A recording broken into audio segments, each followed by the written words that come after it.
پارتیا دموکراتا کوردستان سووریا راپۆرتا خوا یا مەهانە یا چلەیە 2020 دەرخست تێدا ڕەوشا عەفرین سەرێکانیە و گرێسپی و دانوستاندنên کوردی گەنگەشت کە دەکەزیێل سەرڕەشبوونا خوا دە سەرکەفتنا دانوستاندنên کوردی دەکەر داخواژ یە سەرکردەی هەسەدێ مەزلوم عەبدێ کەر وەکو ئالیەکی گەرانتۆر دە دانوستاندناندا سینۆرەکیش بنپێکردن و هەلوێست و لێدوانên هین سەرکردەیەن پێدێرە دەربارێ دژاتیا وان ji ئەنەکەسێ و هەولێن ji navbirina danûstandinan re deyne.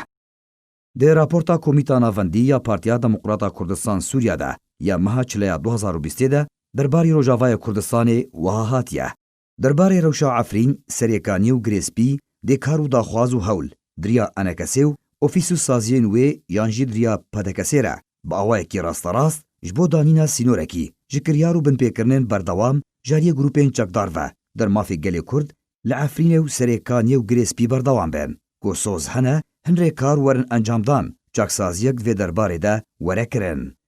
Derbarê danûstandinên Kurdî jî Partiya Demokrata Kurdistan Sûriya di raporta xwe de serbar kir û got jarî xwe ve berdewam pedekesê ragihandiye ku helwêsta pedekesê ji bi destxistina yekrêziya Kurdî û helwêsta siyasî heman helwêsta enekesê ye. Herdem tekezîl ser berdewamiya danûstandinên enekesê bi partiyên Yekîtiya Niştimanî Kurdî re kiriye. Herî dawî sekreterê Partiya me û serokê enekesê Siûdil Mella di roja alaya Kurdî de di hevdeyê berçileya 2020 de ragihand û got ku Encumena Niştimaniya Kurdî li Sûriyê ji bo berdewamkirina danûstandinan di dema vegerandina şanda Amerîkiya sponser ji danûstandinan re amade ye.